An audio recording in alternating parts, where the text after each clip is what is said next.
to shout like we've got the microphone. Oh, hold on.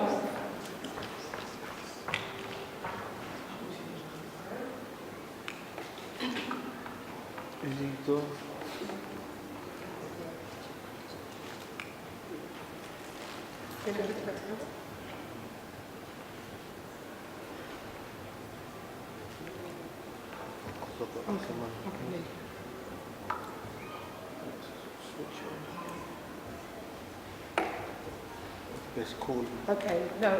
So who's going to shout out? It's not working. If not, just click on somebody. Clara. So this is working. No. Does anyone know how these digital things work? Right, just shout out Clara. I said it's something to do with blood cells that they change their shape to be shaped. Yeah, something to do with cells and change the shape, yeah? Shout out. I thought it was something to do with burns. Sometimes it was the shape, it affects your limbs. Sometimes you can have like complicated kind of shape in the way you walk. Or, you can have an image that thing. With burns, it can affect your limbs. Okay. One more start, I couldn't hear either of what they felt sickle cell was. None of the mic is working. Okay, we'll do it quickly.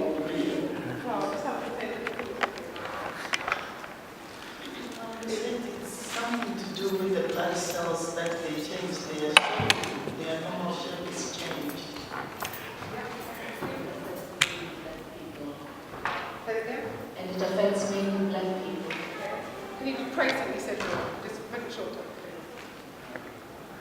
I think it's something to do with bones and how they can sometimes bend inwardly, especially with the legs and the limbs, or they can bend outwardly depending on your weight and things like that. Let's come back to that. Robert. I think it was genetically in our system to defend ourselves from malaria. It was a defense system.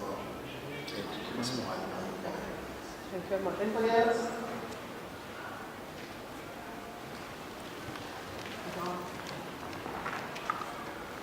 It's an inherited disease. It affects the red blood cells where they constrict and cause pain and motion.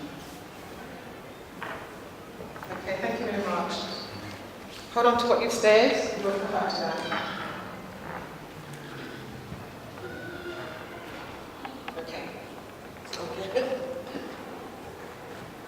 Okay, thanks for your answers, guys. I see Elaine said we'll come back to that, but until we do, I'm going to just go through the presentation. So, what is sickle cell? Get used to using this PowerPoint. Okay, so sickle cell is an anemia. Now, normally I will just use a PowerPoint and have the points and then remember it, but I've not been too great this week and I'm a bit fuzzy, so I'll put everything here so that I can just read it so nothing's missed out, so that you've got everything there. So if you want to take photographs of the information, that's fine as well. Right, so anemia is a condition where there is a deficiency in the red blood cells, or hemoglobin, that's the medical term, right, in the blood. And there are over 400 recorded types of anemias. The most common known are like iron deficiency anemia, leukemia, thalassemia, hypoglycemia, general anemia, and the fastest growing worldwide is sickle cell anemia. And that's what we're here to speak about today. Oh, sorry, did you just shut that up?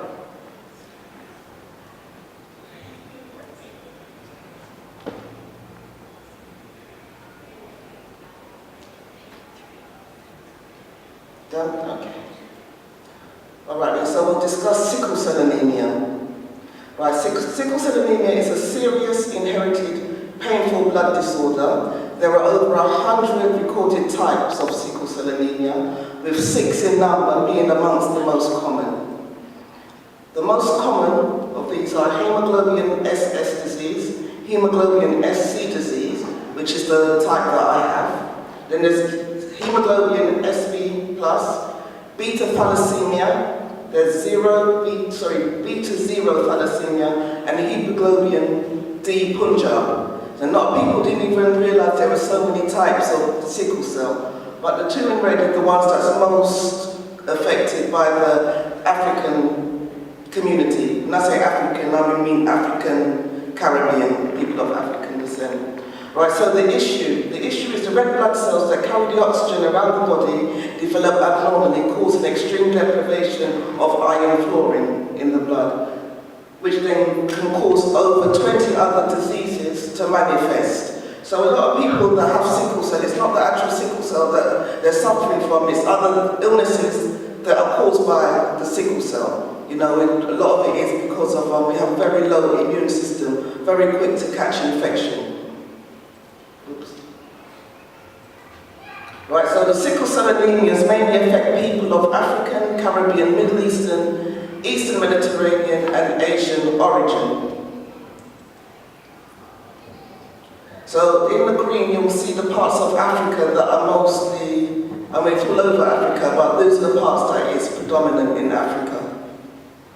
And these are the countries worldwide where all types of sickle cell strains are predominant in these red areas. Right, so here Elaine's going to show a video.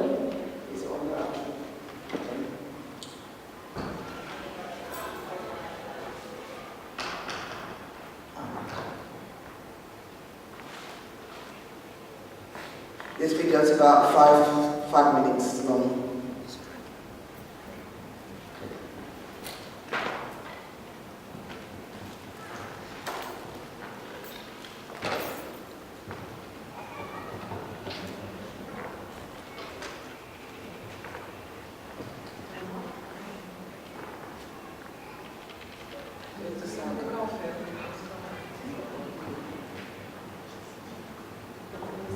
That's on 0%. Is it? Yeah, there you go.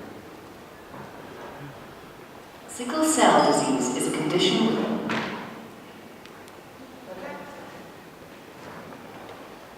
One of my friends died of sickle cell anemia.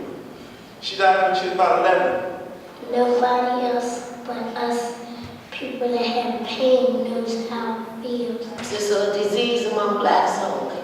Basically, we knew that she died of some type of blood disorder because she was always skinny and she never played like the rest of us did. It feels like somebody's hitting you with a hammer. All of us don't have it. It's just every now and then it pops up. Sickle cell disease is a condition with which most African Americans are familiar. It's an inherited blood disorder, which although most common in people of African origin, also affects populations around the Mediterranean, throughout the Arab world, and into the Indian subcontinent. In today's multiracial societies, it is a condition of which everybody should be aware. It's estimated that over 250,000 children are born with sickle cell disease worldwide every year. Sickle cell disease drastically reduces the life expectancy of sufferers who experience recurrent bouts of crippling pain. The typical symptoms have been recognized for centuries in Africa and are well known to traditional healers. Traditionally, I would say that most people are aware of the disease in the form of the way the signs and symptoms present, and they give names such as Amututu, Intri, they have Infanti, they say Imriwe, the Gansi, Pipi. So every tribe has a specific name it gives, and it all tends to describe the signs of the disease, especially the pain that they go through with the disease. I walk a sail. I walk break and I kill him. A real casino, to say Cassandra, a bubble answer. So I asked Susanna if can't Nipanumogana, woman said, Nipana from my kitty,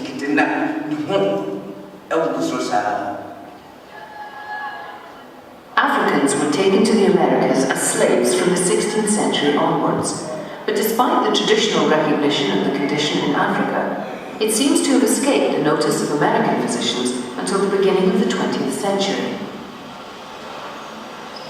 Even then, it was first diagnosed not in an African American, but in a West Indian student, Walter Clement Noah, whose family tomb still lies on his native island of Grenada.